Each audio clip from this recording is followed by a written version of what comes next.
Bonjour tout le monde. MathInterBiof présente une nouvelle série intitulée Limites et interprétations géométriques dans les examens nationaux de bac.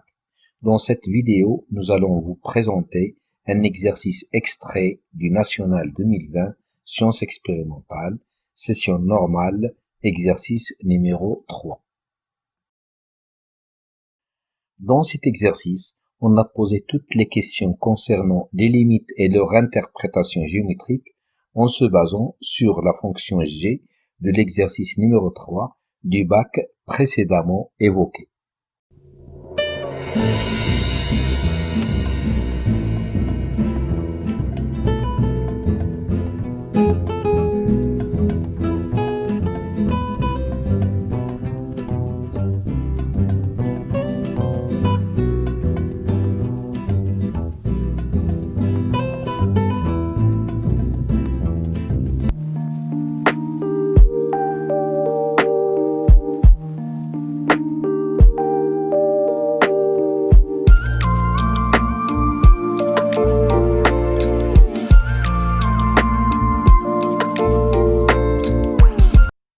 Solution de la première question.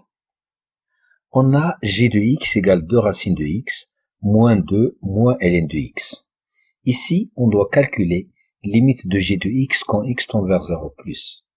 On a limite de racine de x quand x tend vers 0 plus est égal à 0, et limite de ln de x quand x tend vers 0 plus est égal à moins l'infini, d'où limite quand x tend vers 0 plus de g de x est égal à plus l'infini. D'où la droite d'équation x égale à 0 est une asymptote verticale à la courbe CG à droite de 0.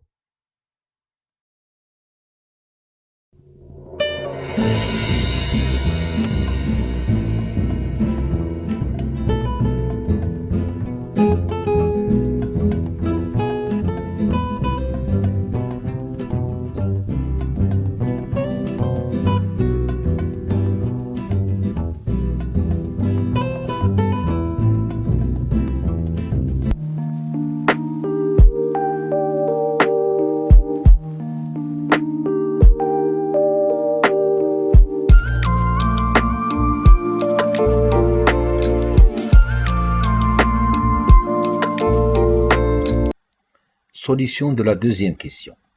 Ici, on veut calculer limite de ln de x sur racine de x quand x tend vers plus l'infini.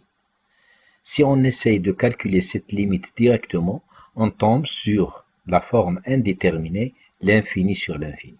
En effet, quand x tend vers plus l'infini, ln de x tend vers plus l'infini et racine de x tend vers plus l'infini. Pour enlever l'indétermination, on écrit ln de x sur racine de x sous la forme ln de racine de x au carré sur racine de x, ce qui donne 2 ln de racine de x sur racine de x. Or, limite de racine de x quand x tend vers plus infini est égale à plus infini. D'où, limite de ln de racine de x sur racine de x quand x tend vers plus infini est égale à limite de ln de t sur t quand t tend vers plus l'infini est égal à 0. C'est une limite remarquable. Ici, on a posé t est égal à racine de x. D'où limite de ln de x sur racine de x quand x tend vers plus infini est égal à 0.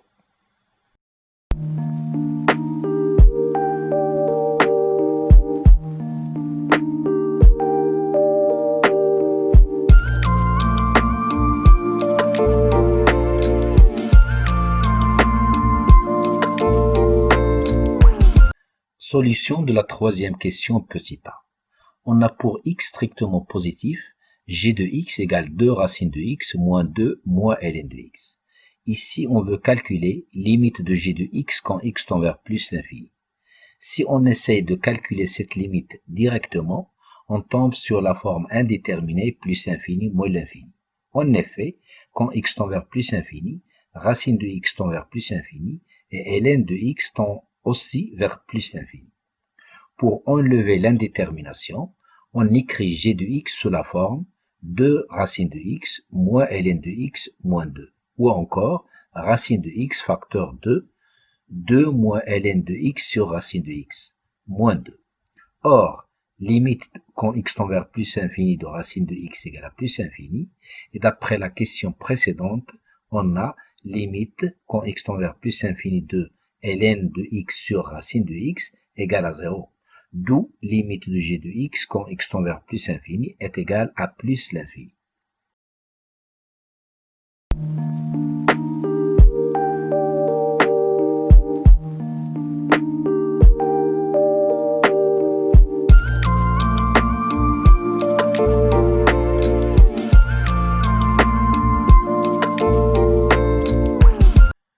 Solution de la troisième question petit b. On a g de x égale 2 racines de x, moins 2, moins ln de x. Ici, on veut calculer limite de g de x sur x quand x tend vers plus l'infini. G de x sur x s'écrit 2 racines de x sur x, moins ln de x sur x, moins 2 sur x. Ou encore, 2 multiplié par 1 sur racine de x, moins ln de x sur x, moins 2 sur x. Or, limite de 1 sur racine de x quand x tend vers plus infini est égal à 0, et limite de ln de x sur x quand x tend vers plus infini est égal à 0, c'est une limite remarquable, et limite de 2 sur x quand x tend vers plus infini est égal à 0. Donc, limite de g de x sur x quand x tend vers plus infini est égal à 0.